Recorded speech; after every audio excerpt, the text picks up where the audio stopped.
My name is Captain Danica Merrill. I'm 29 years old.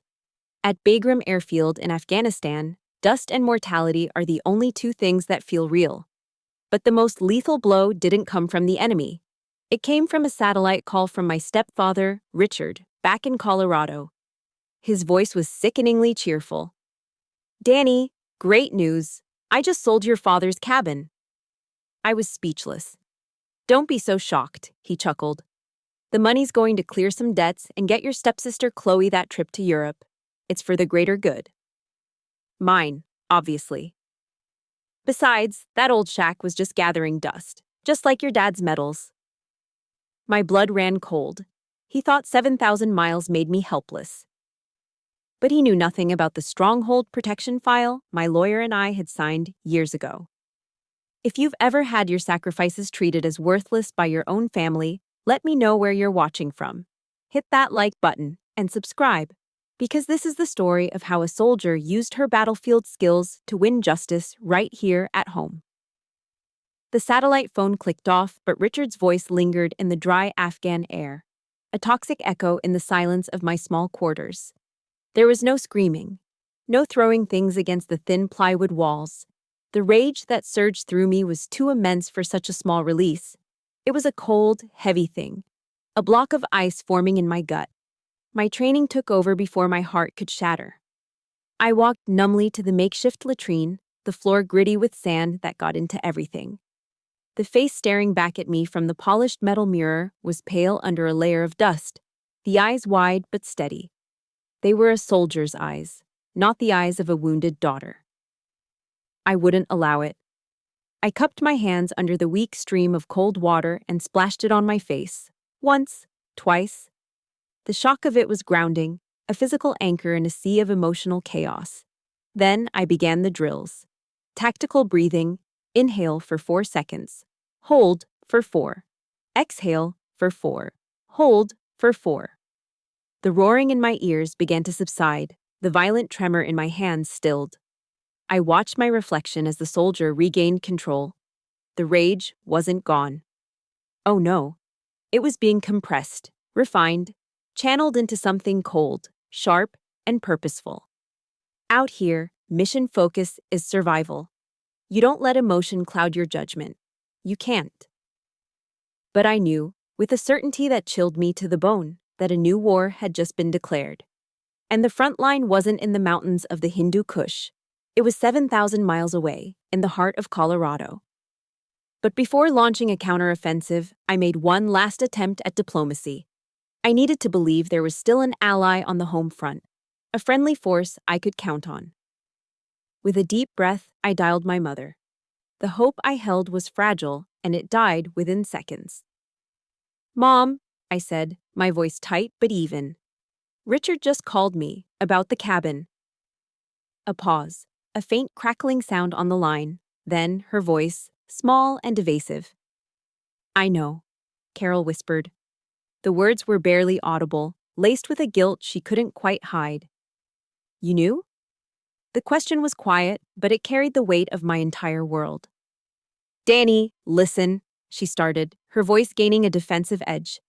"Richard promised he'd handle everything smoothly. Don't make things difficult for him. He's under a lot of stress right now." The excuses washed over me, each one a fresh layer of betrayal. The debts, the pressure, the promise of a quick fix. I listened to her paint a picture of Richard as a victim, a man backed into a corner, forced to make a hard choice. "Difficult for him," I finally cut in, the ice in my voice sharp enough to cut glass. "He's selling Dad's house behind my back. He's selling our house, the one Dad left for me." "It's just complicated," she stammered. And then, her tone shifted from evasive to irritated, the way it always did when I refused to bend. "Why do you always have to be so rigid, so military about everything? Can't you just sacrifice a little for the family for once?" That was it. That was the killing blow. Not from the enemy combatant, my stepfather, but from the one person in the world who was supposed to be my unconditional ally. Sacrifice a little. As if my entire life wasn't built on sacrifice. The word hung in the air between us, an obscene insult. In her eyes, I wasn't her daughter anymore. I was just a resource, a tool to be used to maintain her fragile artificial peace. The peace she had chosen over me, over Dad's memory, over everything that was supposed to matter. I didn't say goodbye. I just ended the call. The controlled calm I had fought so hard to build was gone, replaced by a hollow ache. My mind fled the dust and heat of Bagram and took refuge in the cool, pine-scented air of the Rockies. I saw the cabin. I could feel the rough texture of the fieldstone fireplace that Dad and I had built together one summer, my hands small and clumsy next to his. I could smell the faint, smoky scent of the old bearskin rug in front of it, the one he'd inherited from his own father. I pictured the bookshelf he built into the wall, filled with worn paperbacks on military history, biographies of Patton, chronicles of the Civil War, Sun Tzu's The Art of War. Richard wasn't just selling a building. He was liquidating my past. He was auctioning off the last tangible pieces of my father, the most sacred relics I had left. And the thought of him using that blood money to send his own daughter, Chloe, on a European vacation, it was a desecration. It was turning the legacy of a hero, a man who died for his country, into cheap entertainment, a down payment on backpacking hostels and train tickets. My grief solidified back into resolve. I strode out of the latrine and back to the Tactical Operations Center, the hum of servers and radios a familiar comfort. I sat down at my station, opened my encrypted laptop, and ignored the blinking notifications from my unit. This was a personal mission now, but I would execute it with professional precision. I didn't compose a long, emotional email. My fingers flew across the keyboard, typing a short, coded message to my best friend, Laura Jensen, a contract lawyer in Denver, and the one person I trusted implicitly. The subject line was simple, urgent. The message was even simpler. Situation Redcon 1 at Stronghold, Ghost Pine. Hostile forces have seized the asset, requesting immediate deployment of legal countermeasures. Await further intel. Ghost Pine. The codename we'd given the cabin years ago, a joke between two friends that had just become deadly serious. I hit send. The war had officially begun. The coldness spreading through my veins wasn't new. It was a familiar ghost, pulling me back to another time, another holiday, when my dreams were sacrificed for someone else's comfort.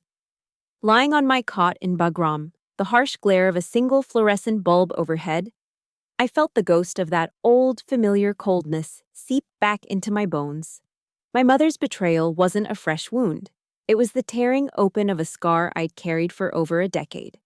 A scar that was carved into me on what should have been one of the proudest days of my young life. The memory pulled me back across the years, back to the clatter of silverware and forced smiles of a Thanksgiving dinner when I was 18. The air in our Colorado Springs home was thick with the rich smells of roast turkey and sage stuffing. I was buzzing with excitement, practically vibrating in my seat.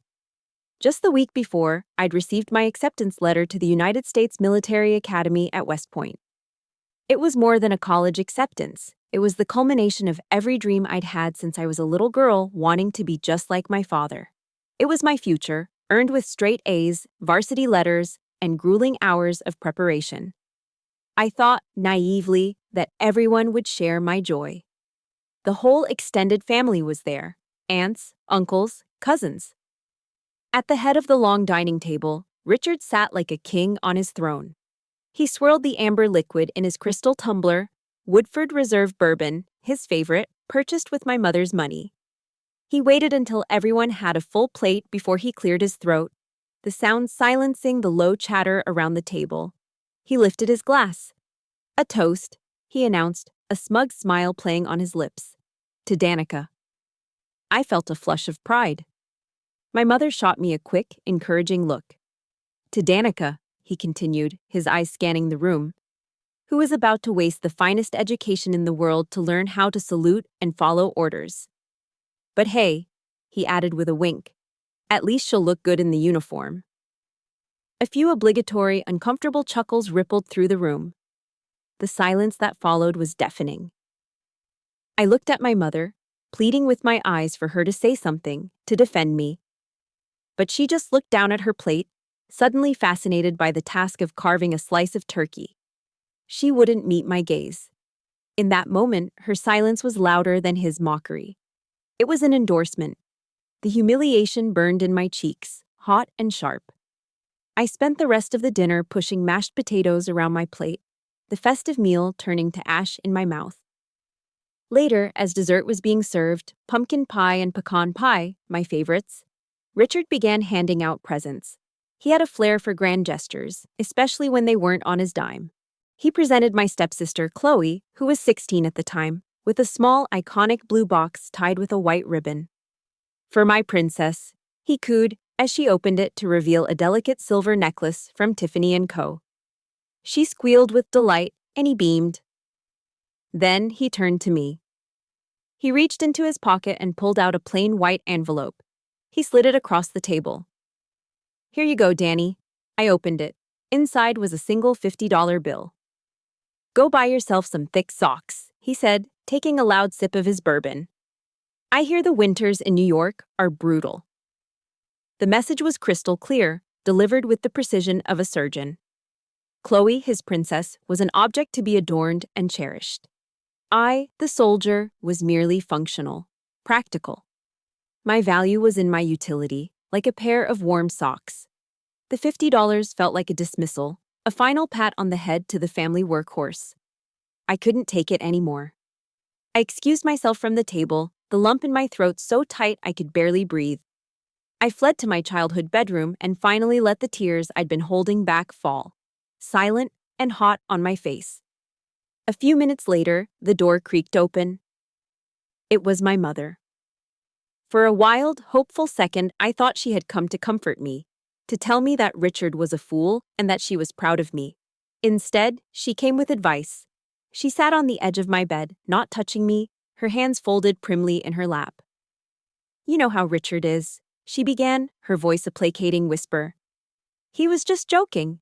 You can't be so sensitive, Danny. The more you react, the more he'll push your buttons. You just have to learn to let it go. For the sake of keeping the peace. Keep the peace." The same hollow words she'd used on the phone just moments ago in my memory. Her advice that night taught me a devastating lesson. My feelings were an inconvenience. My pain was a disruption. My role was to absorb the cruelty, to be the silent shock absorber that kept the family machine running smoothly. It was a lesson I had, to my shame, followed for far too long. A lesson that, tonight, in the desolate sands of Afghanistan, I was finally unlearning for good. But the memory of that night wasn't entirely dark. There was one small flicker of light in the suffocating chaos. As I was trying to pull myself together, my uncle, my dad's brother, a quiet Vietnam vet who rarely spoke, tapped on my open door. He gestured for me to follow him out to the back porch. The cold November air felt good on my tear-stained face. He didn't say much. He didn't have to. He just reached into the pocket of his worn denim jacket and pulled out a small leather-bound book. He pressed it into my hand. "Meditations by Marcus Aurelius," he said, his voice raspy. "The greatest generals in history read it. It'll teach you how to make your mind a fortress. Don't let the little people breach the walls." He gave my shoulder a firm squeeze and went back inside, leaving me alone with the book and the cold, clear stars. That small book, filled with the wisdom of a Roman emperor, became my Bible. It went with me to West Point, and it was tucked inside my rucksack right now, here in Bagram. It taught me about honor, duty, and the internal citadel that no one could ever touch. It reminded me of my father's lessons about standing your ground, lessons that Richard's very existence seemed designed to mock. If you've ever been told you're too sensitive when you were justifiably hurt, please hit that like button. And in the comments, just type a simple, "I see you," for everyone else who has been there. It's time we stopped letting people invalidate our pain. Back in my cot in Bagram, the memory faded, leaving only a bitter residue. For 10 years, I had followed my mother's advice. I had stayed quiet to keep the peace. But as I looked at the encrypted message confirmation on my screen, a question burned through the fog of the past. Why did I keep hoping they would ever change? The answer to the question that had haunted me for a decade, why did I keep hoping they would change, was simple. I wouldn't. Hope was a passive strategy, and I was done being passive. Sitting there, in the muted chaos of the operations center, I shifted from grieving daughter to military intelligence officer. The target was identified. The objective was clear. It was time to mobilize my assets. There was only one person to call first. My best friend since kindergarten, my unofficial legal counsel, my rear guard. Laura Jensen.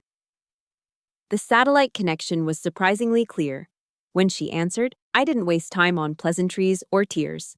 We had a language of our own, forged over 30 years of friendship and sharpened by my years in the service.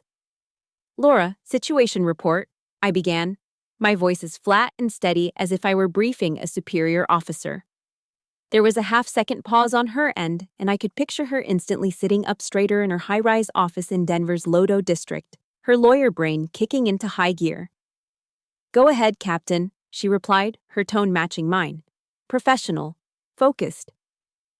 The adversary's name is Richard Stone, I stated. He has executed a hostile action in an attempt to seize a joint asset, Stronghold Ghost Pine. Initial intel suggests he has misled a real estate agent and potentially forged signatures to secure a sale. This wasn't just a way to cope, it was how we worked best. By stripping the pain away and treating it like a tactical problem, we could operate without emotion clouding our judgment. We could be efficient. We could be lethal. Understood, Laura said. I heard the distinct click-clack of her keyboard. Accessing the Steel Covenant now. The Steel Covenant was another one of our code names, this one for the ironclad co-ownership agreement we had drafted right before my first deployment.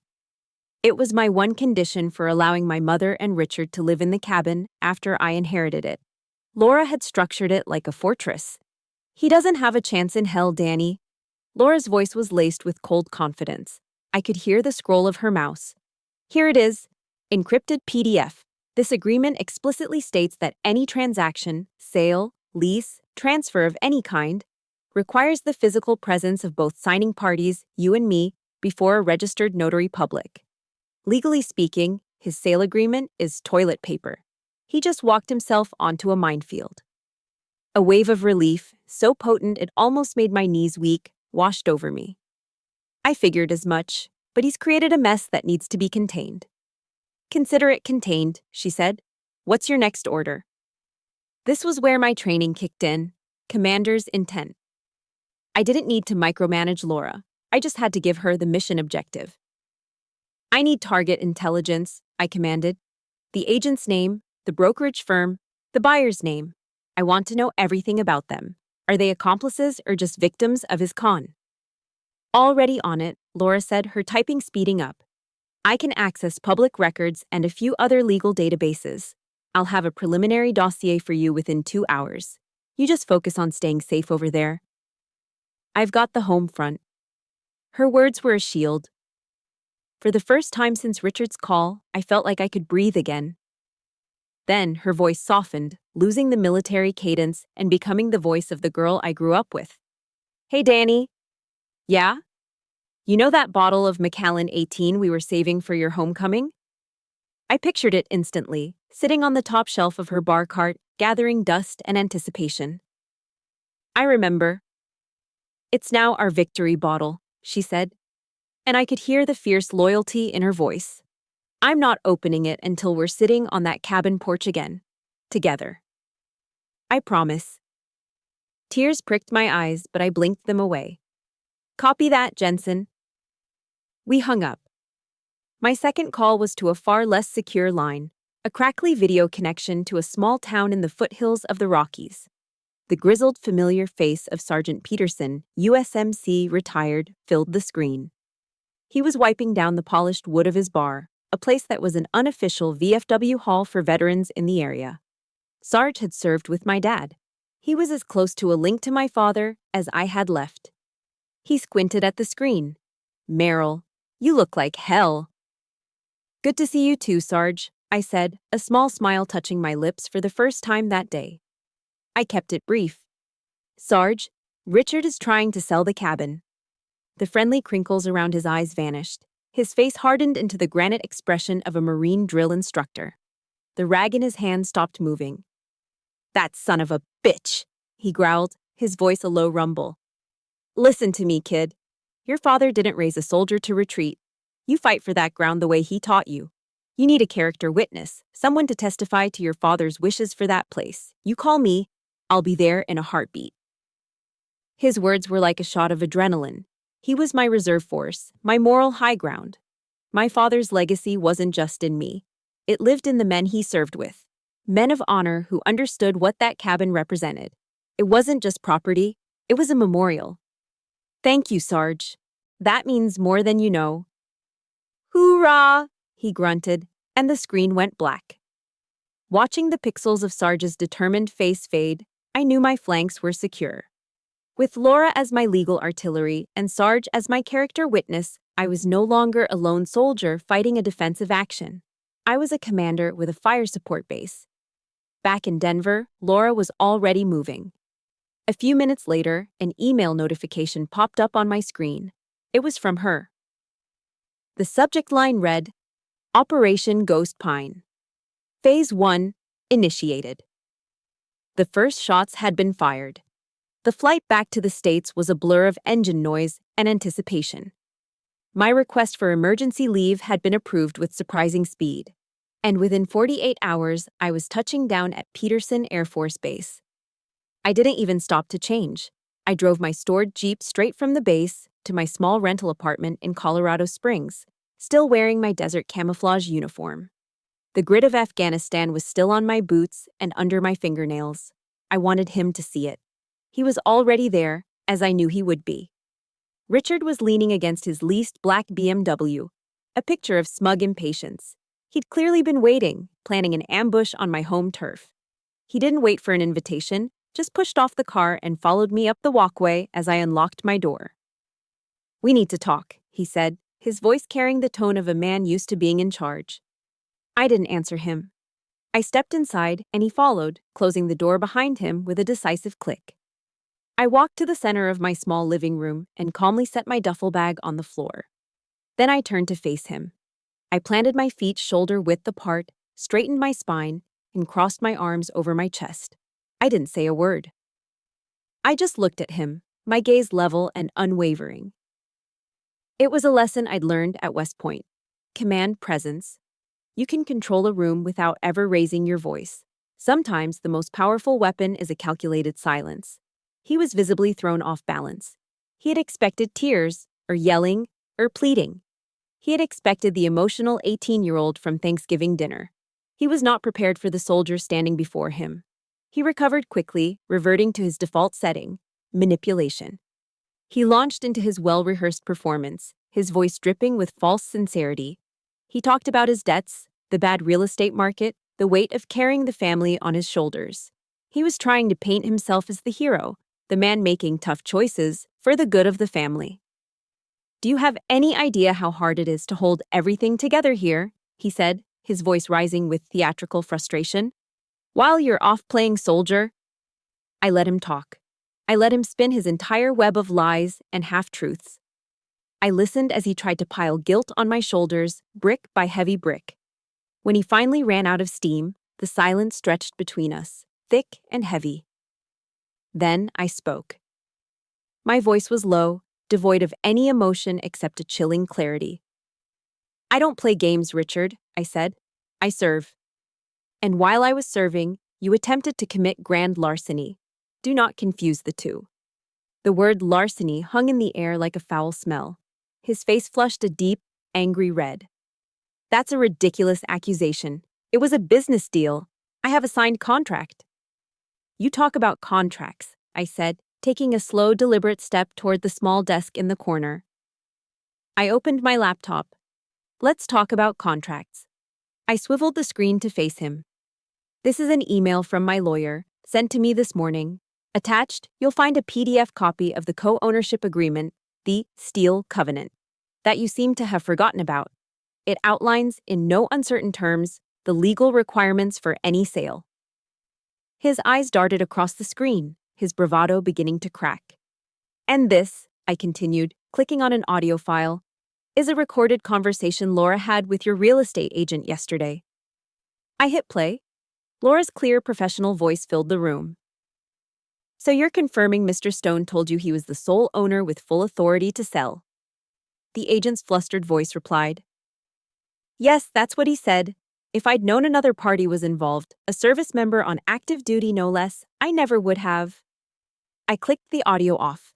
The color drained from Richard's face, leaving a pasty white pallor.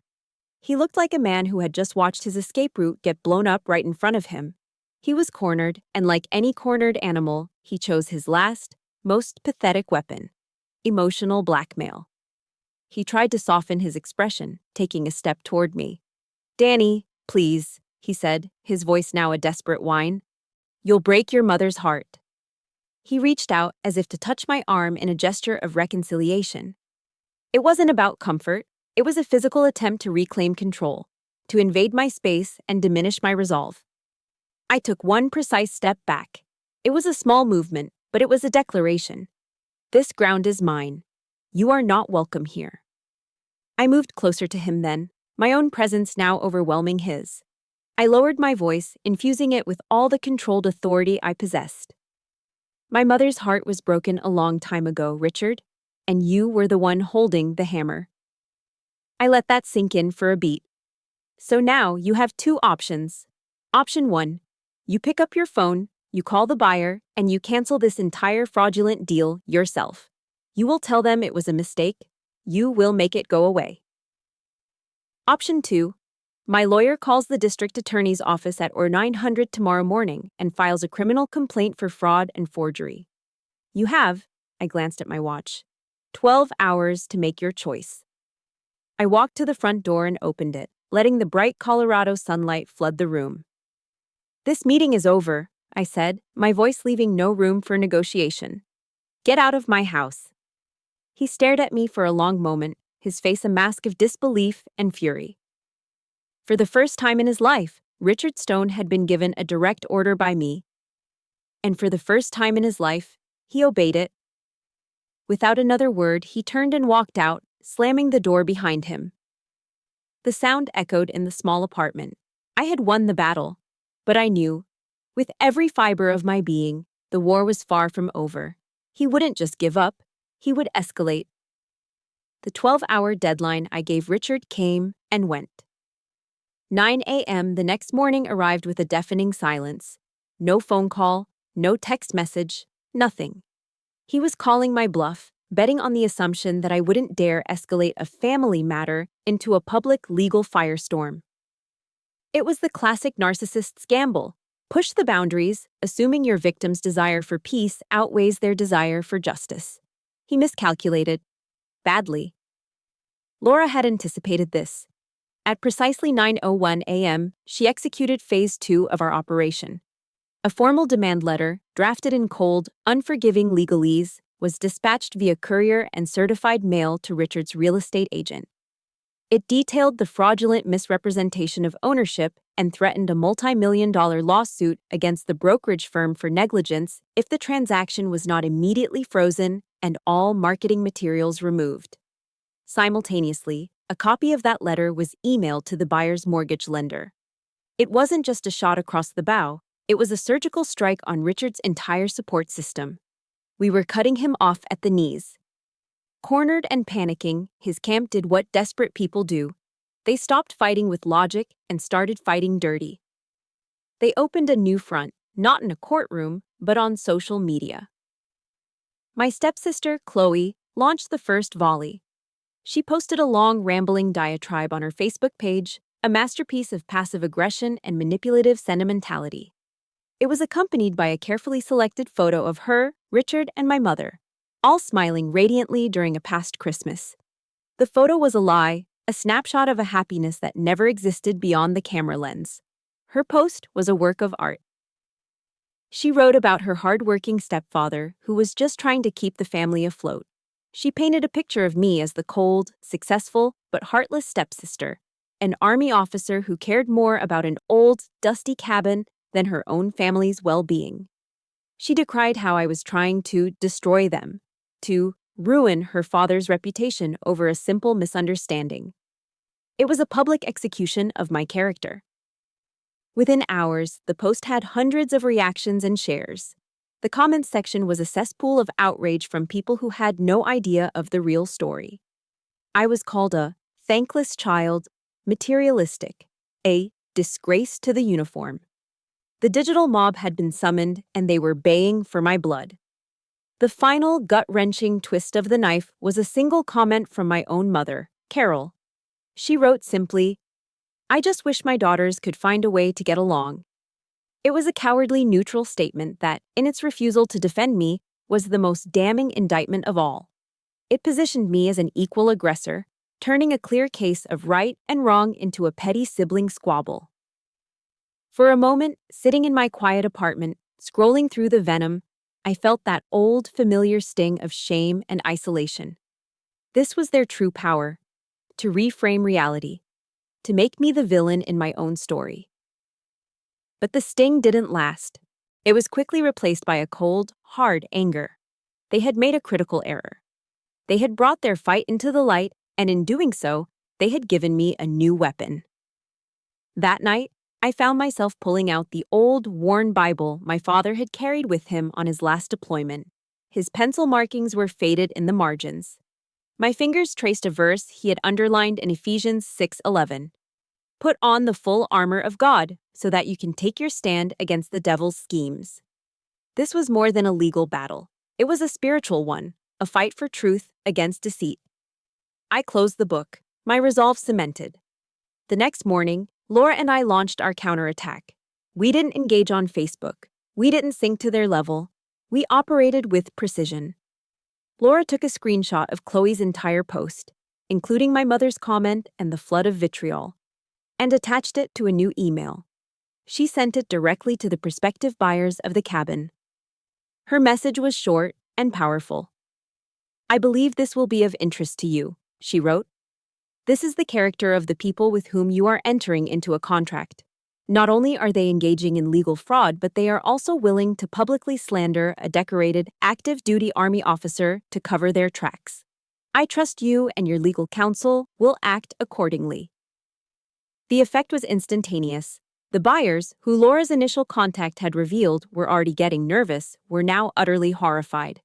The deal wasn't just legally risky anymore, it was morally toxic. They called their lawyer, who then called Richard's agent with a vengeance.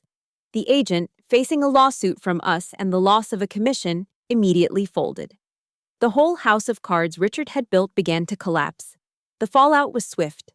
The real estate agent's brokerage launched an internal investigation. The buyer's lawyer filed a formal notice of withdrawal. With all this new evidence, the agent's testimony, the buyer's withdrawal, the public character assassination, Laura no longer had just a civil case. She had a criminal one. She compiled everything into a neat, undeniable package and walked it over to the Denver Police Department's Economic Crimes Unit. 2 days later, my phone rang. The caller ID was a blocked number. "Captain Merrill?" a man's voice asked. It was calm, professional, with the weary authority of a career cop. "This is she," I answered. "My name is Detective Miller. I'm with the Denver PD Economic Crimes Unit. We've received the file from your attorney, Ms. Jensen." I held my breath. "Captain," he said, and I could hear him shuffling papers. "I've reviewed the documents, the ownership agreement, the testimony from the agent, and this Facebook post. I want you to know, what we're looking at here is not a family dispute. This is felony fraud. We are opening a formal criminal investigation into Richard Stone. I need you to trust us to handle this." Hanging up the phone, a strange sense of calm settled over me. The fight was no longer just mine and Laura's. The wheels of justice, slow but powerful, had started to turn. I had truth, the law, and now the Denver PD on my side.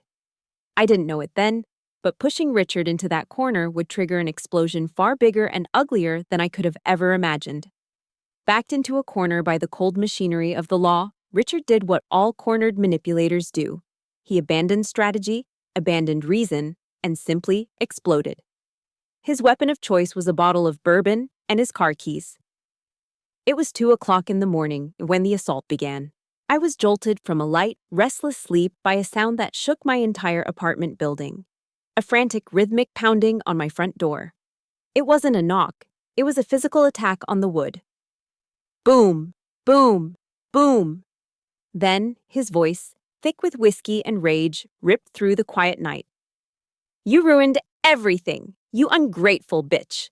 Who the hell do you think you are, coming after me? I didn't move from my bed. I didn't scream. My training kicked in, my heart rate steadying even as adrenaline flooded my system. I slipped out from under the covers, my feet silent on the cold floor. I stayed away from the door, moving to the side of the window where I could see without being seen. Across the courtyard, lights began to flick on in my neighbors' apartments. Silhouettes appeared in windows. Richard was putting on a show for the whole complex. He wasn't just a con man anymore, he was unhinged. This was a physical invasion of my sanctuary, a deliberate act of intimidation. I felt no fear. Only a profound, chilling disgust. I remembered a concept from my military training, the rules of engagement, the ROE. They define the circumstances under which you are permitted to use force. You don't fire on a potential threat, you wait until the threat becomes imminent and hostile. Richard had just crossed that line. He had escalated from a legal problem to a direct threat to my safety. The pounding continued, punctuated by a stream of slurred, vicious insults. But I wasn't the only one listening. My next-door neighbor, a retired firefighter named Dave, was a man who knew the sound of a crisis. I saw his porch light flick on, and then I heard his deep, calm voice on the phone through my wall. Yes, 911. I've got a drunk and disorderly individual attempting to break down my neighbor's door. Within minutes, the silent, pulsing strobes of red and blue police lights washed over my living room walls. The cavalry had arrived. I moved to the peephole then, watching the scene unfold. 2 officers from the Colorado Springs Police Department were on my doorstep, their stances wide and authoritative. Richard was still yelling, pointing a trembling finger at my door, his face puce in the flashing lights. She's in there, the little witch who thinks her uniform makes her better than everyone. The officers were calm, professional. They tried to de-escalate, but Richard was too far gone. When he shoved one of the officers, it was over. In a swift, practiced motion, they had him turned around, his hands cuffed behind his back. The sharp, metallic click of the handcuffs echoed across the silent courtyard. They were reading him his Miranda rights as they guided his sputtering, intoxicated form into the back of a squad car. Only then did I open my door. I stood in the doorway, my arms crossed, and watched them drive him away. In that moment, watching the taillights disappear down the street, every last shred of doubt I might have had evaporated. Every question about whether I was being too harsh, every flicker of misplaced family loyalty, was gone. Richard wasn't just a failed real estate broker with a gambling problem. He was a menace, a reckless, uncontrollable force of chaos. He had crossed the final red line. The next morning, as expected, my mother called. Her voice was a frantic, panicked squeak. Richard's been arrested. Danny, you have to do something. Call them, drop the charges. You can't let him go to jail. I listened patiently, not interrupting her torrent of panicked pleas. She spoke of his reputation, of their finances, of how this would ruin them. Not once did she ask if I was okay. Not once did she acknowledge the terror of having a drunk man trying to beat down my door at 2 a.m. When she finally paused to take a breath, I spoke, my voice as calm and toneless as a frozen lake. Mom, I said, I didn't do this. He did. He made his choices, and now he is facing the consequences. And I am making mine. I hung up the phone before she could reply, cutting off the connection before her toxic brand of peace could poison my resolve. An hour later, my phone rang again. It was Detective Miller. Captain Merrill, he said, his voice all business. We held Mr. Stone overnight. He's facing charges for public intoxication, disorderly conduct, and assaulting an officer.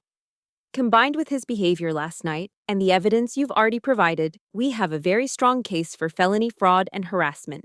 The question now, Captain, is do you want to press forward with the charges? I stood up and walked to the window, looking out at the new day. The sun was just beginning to crest over the sharp peaks of the Rocky Mountains, flooding the sky with brilliant shades of orange and pink. It was a new dawn. If you believe that there are some lines that, once crossed, can never be uncrossed, hit that like button. And if you've ever had to make a hard choice to protect your own peace, just type, "I chose me," in the comments below. Let's stand together. I turned back from the window, my decision absolute. "Yes, detective," I said, my voice steady and clear as the morning sun. "Proceed. He needs to be held accountable for his actions." With those words, I drew the final line in the sand. There was no going back. The rules of engagement had changed. The threat was no longer just financial, it was physical, and I would meet it with the full force of the law. The day before the mandatory mediation session with the district attorney's office, a storm rolled down from the mountains, washing the city in a clean, cold rain. As I stood watching the water streak down my apartment window, my phone buzzed. It was Sarge. "Got something for you," he said, his voice raspy as ever. "Be there in an hour." True to his word, an hour later, his old Ford pickup truck, a vehicle as weathered and reliable as the man himself, pulled into the parking lot. He walked up to my door carrying a small, olive-drab metal box. It was an old military footlocker, the kind used for personal effects, with rust blooming at the corners and a small dent in the lid. He held it out to me with both hands, like an offering. "Your father gave this to me just before his last deployment," Sarge said, his voice softer than I'd ever heard it. He looked past me, into the distance of his memory. He said, "Sarge, if anything happens to me, you make sure Danny gets this. But not right away. Give it to her when she really, truly needs it. I think," he said, his gaze meeting mine again, clear and steady. "Now's that time." He placed the box in my hands. It was heavier than it looked, weighted with more than just its physical contents. It was weighted with history, with a promise kept for over a decade. I thanked him, my voice thick with an emotion I couldn't name, and brought it inside. I set the box on my small kitchen table and stared at it for a long time before finally working the stiff metal latches. They popped open with a loud click, releasing the faint, familiar scent of old paper, gun oil, and my father. Inside, nestled on a bed of faded velvet, lay his legacy.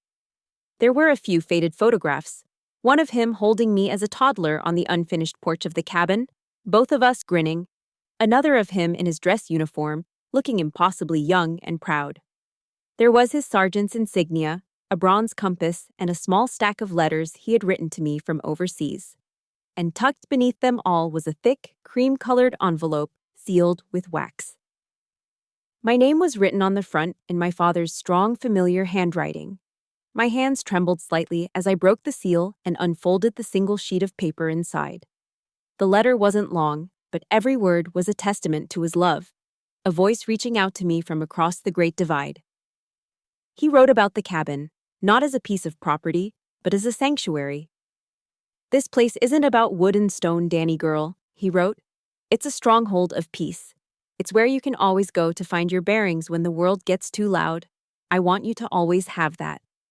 He told me to live a life of courage, to stand for something, and to never ever let anyone make me feel small or devalue my worth. He said he was proud of the woman I was becoming, a woman of honor and strength. Reading those words, a single silent tear traced a path through the dust on my cheek. It was the validation I had spent my entire adult life searching for, given to me by the one man whose opinion truly mattered. But it was the last paragraph that changed everything. It was the secret weapon he had left behind. "I've set up a small trust to handle the maintenance and taxes on the place, so it will never be a burden to you," he wrote. "And to make sure no one can ever take it from you, I had our family lawyer draw up a specific provision in my will. It states that your mother, Carol, has the right to live there for the rest of her life, a life estate, but she never has the right to sell, transfer, or use the property as collateral. Final ownership, absolute and undivided, belongs to you. The documents are with the lawyer's office." I read the paragraph again, and then a third time. My breath hitched in my chest. This wasn't just a wish. It was a legally binding directive. A firewall he had built around my inheritance, around his legacy, years before he died. He had foreseen a threat, and like the good soldier he was, he had prepared a defense. Richard and my mother hadn't just acted immorally, they had deliberately concealed a legal document. They had committed provable, undeniable fraud. This letter was the smoking gun. A profound sense of peace washed over me, extinguishing the last embers of my anger. This fight was no longer about revenge against Richard or my disappointment in my mother. It was bigger than that. It was about honoring my father's last will and testament. It was about defending the stronghold of peace he had left for me. I wasn't fighting against my family anymore. I was fighting for my father. I immediately called Laura and read the last paragraph to her over the phone. There was a moment of stunned silence on her end. Then, I heard her let out a low whistle. "Danny," she said, her voice filled with a lawyer's awe. "That's not a smoking gun. That's a nuclear bomb. Get me a high-resolution scan of that letter now. We need to have a handwriting expert verify it, and we need to subpoena the original will from that law firm." I followed her instructions, my hands steady now, my purpose clear. An hour later, she called back. "It's over, Danny," she said, and I could hear the smile in her voice. "Game, set, match. Richard Stone is finished." I looked at the letter lying on my table. Laura was right, the game was over. But it didn't feel like a game anymore. I folded the precious piece of paper carefully, its crisp edges a comfort in my hands. I placed it in the inside pocket of my blazer, the one I would wear to the mediation tomorrow, right over my heart. Walking into that room tomorrow, I wouldn't be walking in alone. My father would be right there with me. The conference room at the district attorney's office was cold and impersonal, designed to strip away emotion and leave only facts. The long mahogany table gleamed under sterile fluorescent lights. On one side sat Richard, my mother Carol, and their flustered, overpriced lawyer. Richard was attempting to project an air of wounded dignity, the victim of a terrible family misunderstanding. My mother was a shrunken figure beside him, her eyes fixed on her tightly clasped hands in her lap. On the other side sat Laura and me, and at the head of the table, commanding the room, was the assistant district attorney, a sharp, no-nonsense woman named Ms. Davies. I remained completely silent, my back straight, my hands resting calmly on the table in front of me. I felt the worn edges of my father's letter through the thin fabric of my blazer pocket. I wasn't a participant in this drama anymore. I was an observer, waiting for the truth to do its work. Richard's lawyer began, his voice smooth and placating. "Ms. Davies, we're hoping to resolve this unfortunate family matter quickly. There's been a great deal of miscommunication, heightened emotions." Laura let him speak for precisely 30 seconds before she stood up, holding a slim folder. She didn't look at Richard or his lawyer. She addressed Ms. Davies directly. "With all due respect," Laura began, her voice crisp and clear, "this is not a misunderstanding. This is a sequence of deliberate, fraudulent acts. Allow me to present the timeline." She didn't speak with emotion. She presented the facts like a military briefer outlining a chain of command. 1, she stated. On October 12th, Mr. Stone contacted my client, Captain Admiral, who was on active duty in Afghanistan, to inform her of an illegal real estate transaction he had initiated without her consent. Richard shifted in his seat, a flicker of annoyance crossing his face. 2, Laura continued, undeterred. Mr. Stone knowingly misrepresented himself as the sole property owner to the real estate agency, a fact the agent has already confirmed in a sworn affidavit. Richard's lawyer started to object, but Laura held up a hand. 3. Mr. Stone and his wife, Ms. Carol Stone, attempted to coerce Captain Merrill into signing fraudulent documents after the fact. 4. When Captain Merrill refused, Mr. Stone's daughter launched a public smear campaign on social media with Ms. Stone's implicit approval to defame the character of a serving officer. And 5. Following the initiation of a police investigation, Mr. Stone appeared at my client's residence at 2 a.m., intoxicated, and created a public disturbance that resulted in his arrest. She paused, letting the weight of the facts settle in the silent room. Richard's lawyer, flustered, finally spoke up. "This is all circumstantial. It's a he said, She said situation. A daughter lashing out at her stepfather. My mother, for the first time, looked up. Her eyes pleaded with Ms. Davies. He was just under pressure, she whispered. He didn't mean any harm. Laura smiled, a thin, dangerous smile that I knew well. I understand your skepticism, she said to Ms. Davies. Perhaps we should hear from someone else. She opened her folder and slid a single, plastic-sleeved document across the polished table. It was the high-resolution scan of my father's letter. This is the last personal letter written by Sergeant Frank Merrill before he was killed in action, Laura said, her voice softening with reverence. It contains his last will and testament regarding the property in question. Ms. Davies picked up the document. The room was so quiet I could hear the faint hum of the air conditioning. She began to read the letter aloud, her voice clear and steady. She read my father's words about the cabin being a stronghold of peace, about his pride in me. I saw my mother flinch. And then Ms. Davies reached the final paragraph. And to make sure no one can ever take it from you, I had our family lawyer draw up a specific provision in my will. It states that your mother, Carol, has the right to live there, but she never has the right to sell, transfer, or use the property as collateral. Final ownership, absolute and undivided, belongs to you. The air in the room seemed to crystallize. The words hung there, an undeniable, indestructible truth. Richard finally broke. That letter, it's fake. It has to be fake. She wrote it herself, he stammered, his face a blotchy canvas of panic.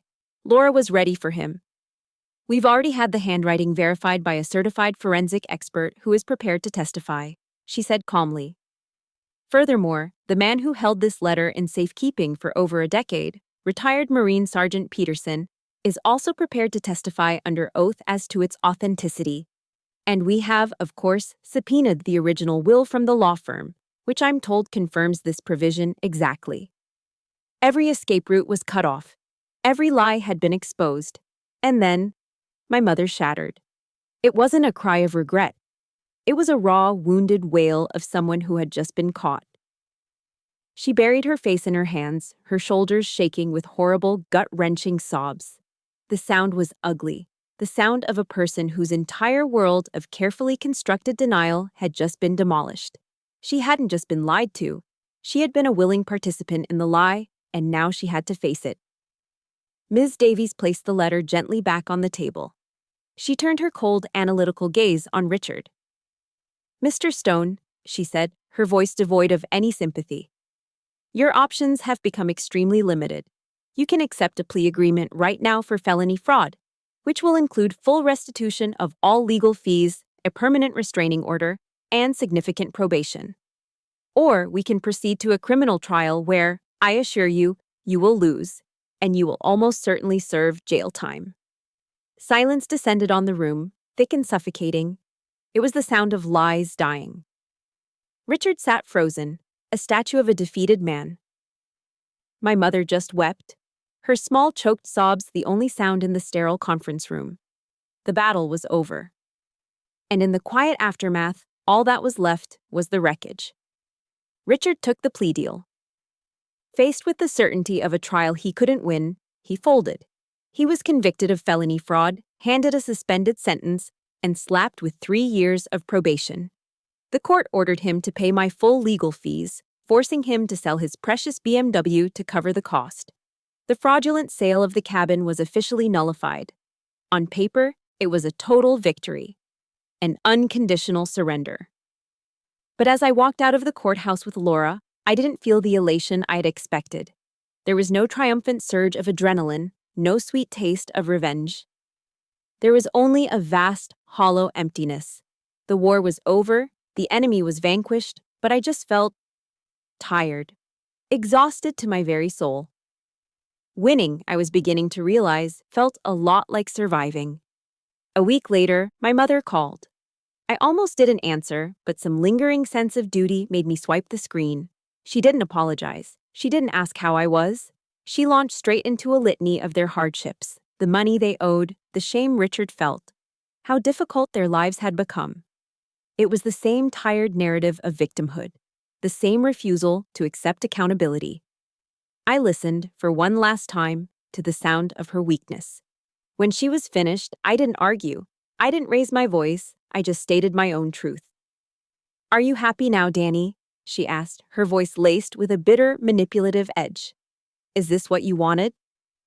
I took a deep breath, the words coming from a place of profound sadness, not anger. "I'm not happy, Mom," I said softly. "I'm just at peace. And I hope, one day, you find that for yourself." "Mom," I continued, my voice gentle but firm, "I love you. I will always love you. But I can't have both you and him in my life. It's not possible. I am choosing my peace now. When you're ready, truly ready to have a relationship that is just about you and me, you know my number.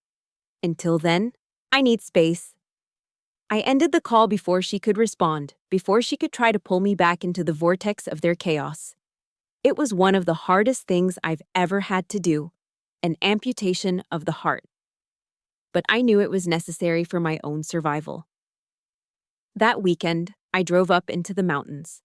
As I rounded the last bend in the gravel road, the cabin came into view, standing silent and steadfast among the tall pines, just as my father had left it. It looked smaller than I remembered, but just as solid. I unlocked the door and stepped inside. The air was stale, thick with the musty smell of disuse and neglect. A thin layer of dust covered everything, and a few of my mother's decorating magazines were scattered on the coffee table, ghosts of a life that was no longer welcome here. I didn't feel anger looking at her things. I just felt a quiet finality. I spent the entire day reclaiming the space. I threw open every window, letting the crisp, clean mountain air rush in, chasing out the old, stagnant energy. I pulled the dust covers off the furniture and beat them outside until clouds of dust motes danced in the sunlight. I found a stack of cardboard boxes in the shed and began to pack. I didn't throw her things away. I carefully wrapped her ceramic knickknacks in newspaper, folded her throw blankets, and stacked her magazines neatly. I packed it all away with a strange sense of detachment, like an archivist handling the artifacts of a forgotten civilization. It was an act not of anger, but of order. An act of respect for the woman she was, but a clear demarcation from the life she had chosen. I sealed the boxes with packing tape and moved them to the small storage shed out back. The cabin was my space now. The boundary was clear. Late in the afternoon, I sat on the porch, exhausted and sore, and pulled out my worn copy of Meditations.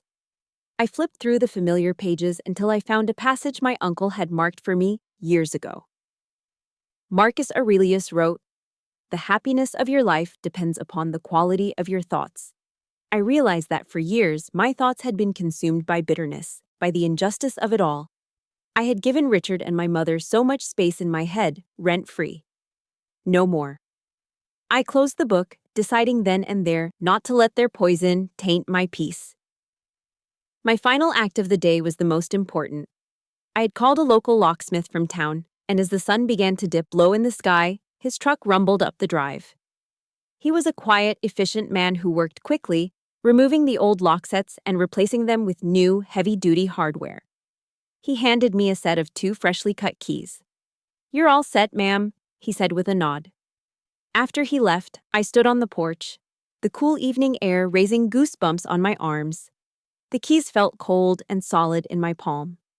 I looked out at the spectacular alpine glow, the last rays of sunlight setting the peaks of the Rockies on fire with shades of pink and orange. Holding the new cold keys in my hand, I watched the last sliver of sun disappear. The metallic click they made against each other in the quiet evening was the sound of a new beginning. A sound of security. For the first time in a very long time, the stronghold was truly safe. A few months later, the scent of summer grilling, hickory smoke, and sizzling burgers drifted from the porch of the cabin. Laughter echoed through the tall pine trees. This was a different kind of gathering, a different kind of family. There were no blood relatives here. My guests were my chosen family. Laura was there, her sharp lawyer's wit softened by a cold bottle of Colorado craft beer. Sarge Peterson held court by the grill, telling old war stories to a small group of veterans I had come to know through his bar. These were the people who had formed my defensive line, my support echelon. This was my tribe. As the sun began to set, casting long shadows across the valley, Laura brought out a bottle and 2 glasses. It was the Macallan 18, its dark amber liquid glowing in the twilight. She poured 2 generous measures and handed one to me. She raised her glass. "To Captain Merrill," she said, her voice clear and full of warmth, her toast carrying over the quiet chatter. "Who taught us all what it means to defend your stronghold?" The others raised their bottles and glasses. "Hoorah!" Sarge bellowed, and the toast was met with a chorus of cheers. We drank, and the smooth, peated scotch was the taste of a promise kept, of a victory earned not with bitterness but with unwavering loyalty. It was the taste of coming home. I didn't return to active duty. My experiences had changed me, reshaped my definition of service. I transferred to the Army Reserve and took on a new mission. I became a consultant for a nonprofit organization that provides legal and administrative support to military families. My war had taught me how to navigate the complex bureaucracy that so often ensnares soldiers and their loved ones. I could turn my painful education into a shield for others. One afternoon, a young specialist, barely 20 years old, sat across from me in my small office. His shoulders were slumped, his face etched with worry. He told me about his ex-wife trying to claim his combat pay and benefits, leaving him with nothing. He looked lost, overwhelmed by a system designed to confuse and exhaust. I looked at him, and I didn't just see a client. I saw a younger version of myself, isolated and under attack. I gave him a calm, reassuring smile. "Don't worry, specialist," I said, pulling a fresh legal pad toward me. "We're going to build a battle plan." For the first time, I saw a flicker of hope in his eyes. I realized then that this was my new legacy. My father had left me a stronghold of peace made of wood and stone. I would build a legacy of strongholds for others, forged from knowledge and resilience. A few weeks after that, on a quiet Tuesday morning, my phone rang. I saw the name on the screen and my breath caught. It was my mother. I hesitated for a moment, then answered, my new boundaries holding firm. Her voice was different. The panicked, brittle edge was gone, replaced by something hesitant, almost fragile. "Danica," she said, I just wanted to tell you. I left Richard. I'm staying with a friend for now." I was silent for a moment, processing the information. There was no, "I'm sorry," no plea for forgiveness. There was just a simple statement of fact. It wasn't everything, but it was something. It was a start. I didn't offer to fix things. I didn't rush to fill the silence. I just acknowledged her reality and my own. "Thank you for letting me know, Mom," I said, my voice gentle. "Take care of yourself." It was a tiny seed of hope, planted not in the scorched earth of the past, but in a small, carefully tended garden, protected by a very strong fence. What would grow from it, I didn't know. But for the first time, I was content to just wait and see. The story ends here, on a cool, clear morning. I'm sitting alone on the porch of the cabin, a thick ceramic mug of hot black coffee warming my hands. The early morning mist clings to the pine needles, and the air is so clean it almost hurts to breathe it in. The world is quiet, save for the chatter of a nearby squirrel and the whisper of the wind through the trees. I'm not thinking about Richard, or my mother, or the battles of the past. I'm not planning for the future. I am simply here. Present. I have fought in the farthest corners of the world, endured the heat and the dust and the constant threat of violence. But the peace I feel now, in this place, in this quiet moment, this is the greatest victory of my life. It's a peace I didn't just find, but a peace I fought for, planned for, and built with my own 2 hands. I had finally found my home, not in the wood and stone of the cabin, but in the quiet strength of my own soul. Captain Danica Merrill was, at long last, home. And so, my story comes to a close, right here on this porch. The battle for my father's legacy is over, but I know the most important fight is the one we wage for our own peace. My stronghold is this cabin, but it's also the resilience I found within myself. We all have a stronghold worth defending. If you feel comfortable, I would be honored if you shared in the comments what your personal stronghold is, be it a place, a person, or a principle you live by. Please press the like button if you believe in the power of setting boundaries. And to become part of a community that shares stories of strength and survival, make sure to subscribe to the channel. Thank you for listening and for being a part of my healing. Remember to always, always defend your ground.